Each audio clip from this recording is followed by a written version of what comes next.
Hello everyone, thank you for tuning into my channel. I'm Andrew Holmes and I have been a photographer and videographer for over 20 years, particularly photography.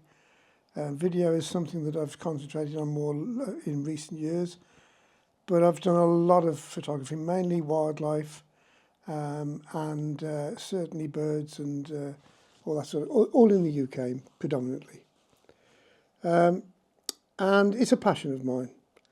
And over that period of time, obviously, I've learned a great deal. And what I thought it would be useful, and the purpose of this video today, is to share with you the top 5 things that I think would improve many people's photography or videography. Not easy to say that. Videography. I think I know the top 5. Excuse me, there are more. There's going to be a lot more. And I might add some extra ones in a future video. But yeah, so the top 5 things. It's important to remember with photography and videography, okay, it's not all about equipment. But it is often about technique and your knowledge of the wildlife itself. And all of those sort of things that really all come together and help you get better pictures. But the equipment does help. There's no question about that. So anyway, so that's what I'm going to be talking about today.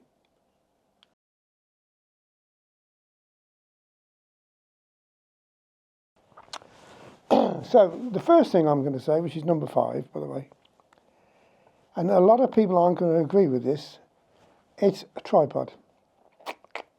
I meet a lot of photographers and people travelling around on my adventures, especially in hides, in nature reserves and things, and they never or rarely ever use a tripod. I would say that only about 5% of people that I've seen, maybe 10, have tripods or some sort of clamp that they can use in a hide. Which is a similar sort of thing, really. So I think more people could benefit by using a tripod. I know you don't want to carry it around, it's heavy, it's cumbersome, blah, blah, blah, but it makes a big difference in my view. Yeah, so the tripod I think is very important. It's number 5 on my list. And I know a lot of you aren't going to agree, but this is the Manfrotto 055 tripod. It's partly carbon fibre and partly metal. But it does a good job for me. It's a little bit heavy, but I don't mind that in some ways. I mean, I'm 74 and I use it as a bit of a workout. It does me good. When I walk around anywhere without a tripod and a camera, I can whiz along because I'm so used to lugging a load of gear with me. But anyway, that's beside the point. So I think the tripod has a number of great benefits. Number 1, it's absolutely essential if you want to do video. There's nothing worse than a video that's wobbling around all over the place and, that's not smooth. It's got to be nice and level and smooth, panning, and the shots have got to be nice and still. If it's focusing on something, you don't want the camera to be moving at all. So it's essential for video. I think I'm pretty 100% certain about that. I think it's also quite beneficial with, just for taking photographs as well. Now, you do have a choice with photographs, of course. You can either use the tripod with this type of head. This is a 3-legged thing, which is not the greatest, but it's all right, it's quite light. Or this, which is absolutely superb for photographs. This is a Wimberley. I don't know which model it is, but it's a Wimberley. Really good for photography, heavy. There's probably more lighter versions available. But yeah, so I think it's a big advantage to have a tripod. I think you can still follow birds and animals quickly with a tripod. If you set yourself up properly and you're prepared to perhaps get down low on the ground and sit and wait for wildlife to come to you rather than me looking around for it. If you wander around with a camera, in my view, as soon as you see a bird and you then go like this, the bird's going to fly off. Whereas if you've got a tripod and you're just hanging around, and the bird comes to you or the animal comes to you, which is the best way, I think. If you can find out where the animals are or the birds that you're looking to take pictures of or shoot video of, if you look around for them, find out where they are, find out, take a view of, look at their habits, see what they're doing, where they're going, where they're flying to. They keep coming back here, they go there, or whatever. Even put some food out for them. It can be a help sometimes. But you then can set yourself up with a tripod and with some sort of disguise, camouflage or whatever, and you'll get better wildlife pictures. You'll get a lot closer to your subjects, in my view, if you're camouflaged as well, but that's another point. So that's what I would think. A tripod is essential, and I've used one now for quite a long time. I would say probably 4 or 5 years, and I've noticed a big difference in the quality of my video and photography even. So that's number 5. Number 4 is determination. If you're not determined to get that shot, you're not going to get it. You've got to be single-minded about this. If you want to get footage, say, of an otter, a wild otter, I don't mean going to Slimbridge or somewhere, I don't know if they've got otters there, but it doesn't do anything for me, that place. But anyway, yeah, so it's not, wild animals you have to be determined to capture their pictures and video, and you've got to watch and observe what they do, where they go, their routines, before you can even begin to start taking videos or taking photographs. Definitely, in my view. So I think determination is definitely something that, if you haven't got it, you need to develop that determination if you can.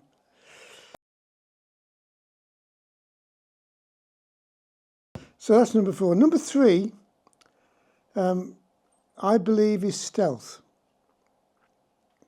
Stealth in terms of being very quiet, wearing camouflage clothing, covering your face if you have to, if necessary. Sometimes it isn't. Certainly wearing a hat. I think a nice green hat or something over the top of your head breaks up the outline of your head a little bit. You can use netting, put netting up in front of you if you want to, or hiding the bushes. That's great. So waterproof trousers, definitely. Tuck your trousers in your socks, in your boots, so that you're not going to get any nasty ticks and things climbing up your legs. But basically stealth. You've got to be stealthy, in my view.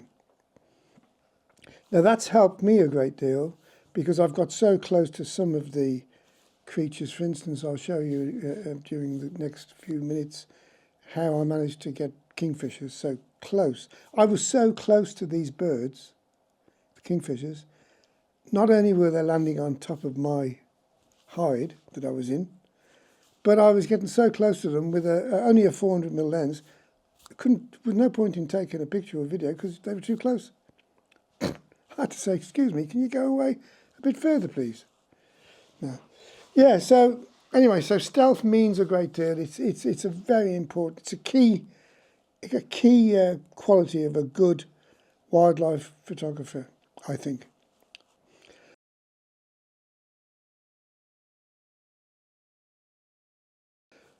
So that's number 3. So number 2 is time. If you haven't got the time, then you are probably not going to find it very easy to get quality images or video of wildlife. It takes an enormous amount of time. The video that I mentioned earlier previously, the Kingfisher, pandemic Kingfisher movie that I filmed, that took the best part of 3 months, I'd say. Some days I would go down to the river, set up the hide, sit in it all day and see absolutely nothing. Well, not a kingfisher anyway. And the kingfisher was the main purpose of the video, really, although there are other things in the video which obviously you can pick up, dippers and other ducks and things, types of birds that you find on rivers, even otters.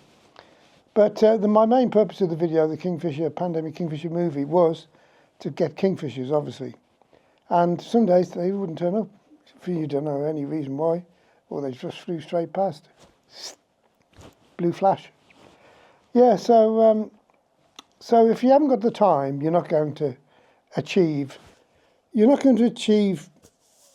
what I would class as semi-professional video or photography of wildlife, I don't think.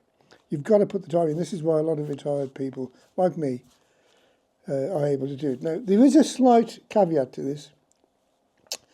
If you're young and working, or if you are working and you're busy, you've got a busy life, then you can go to hides. You could even pay and go to paid hides. I personally don't agree with them. I've never been to one and I've no intention of going. But for somebody that's working, it's probably not a bad idea. So, so there you go. So time is of the essence. And the more time you can give to this subject, I think the more likely you are to succeed, if there is such a thing.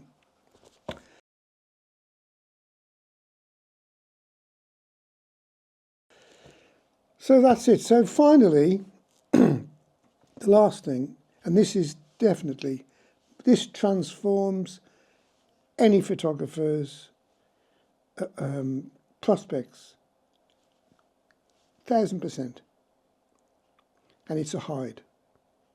If you can sit in a camouflaged hide with your camera, quietly, still, with just your lens poking out of the hide aperture, and you're viewing what's going on, you are going to get amazing pictures and video. You should do, if you're in the right place. I'll show you some videos of the hide that I use, and I've had this for quite a long time. This hide, it's quite a good investment, really. I bought it from a company called Wildlife Watching Supplies, who I found very, very good, and I'll put a link down at the bottom, in the bottom of this video, for them. I have no affiliation with them at all. I have no affiliation with anybody or anything, but certainly not them. And but I do appreciate the quality of their service, and the stuff that they sell is good quality, generally speaking.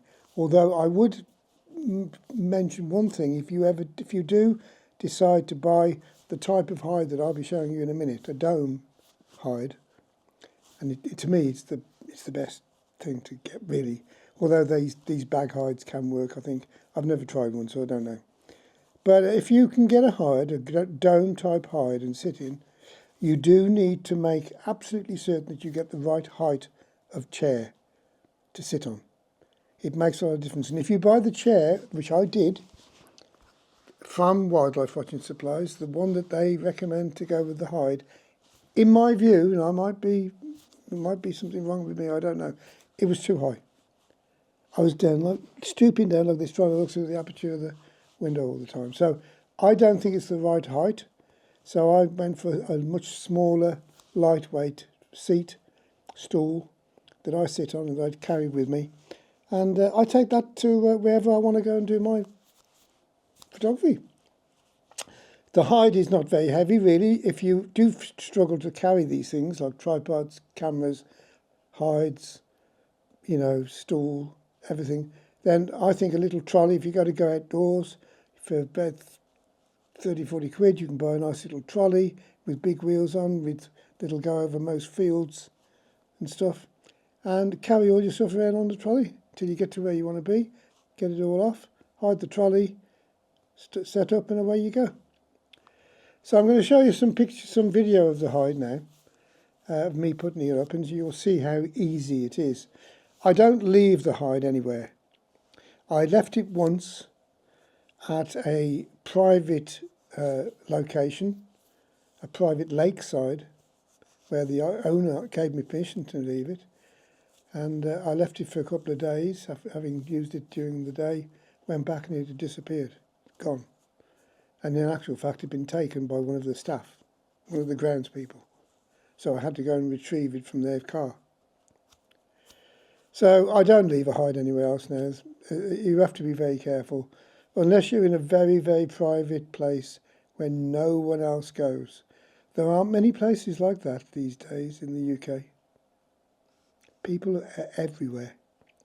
So I wouldn't recommend leaving the hide. But anyway, you can put it up and down in seconds, really, minutes certainly, and you don't need to leave it. Stood tall with my back against the wall. 10 toes down, they expected me to fall. Didn't see a soul when I sacrificed it all. Where they at now, cause I can see them when I ball. I'm going in, I'm going in, I'm going in. I got dependents who depend on me to win. Bet on myself, so I just double up again. I'm going in, I'm going in, I'm going. So those are my top 5 tips for getting better photography, better videos. No doubt many of you are going to disagree with some of the things I've said, and that's quite fine. We've all got our own opinions, and I have no objection to people making constructive comments. Please make constructive comments. Be civil. I will be deleting anybody who's rude or swears or, you know, is nasty. But any constructive comments I will look at and listen to, and if I think there's any good ideas there, I will take them up. But I hope you can learn something from my experience as well. So anyway, so that's the end of this video, and I hope you've enjoyed it. I hope it's been useful.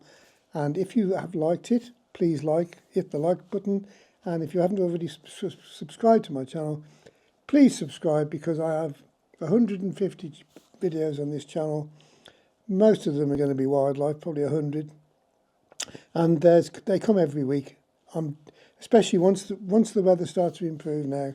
We're in January 2026, by the way. And the new season is about to begin in the next month or two. So I'm looking forward to that, and there'll be lots of videos coming out then, because I'll be out and about snapping my head off. Okay, anyway, thanks for listening, and don't forget, subscribe and like this video if you did, and I'll see you very, very, very soon. Thanks for watching. Bye.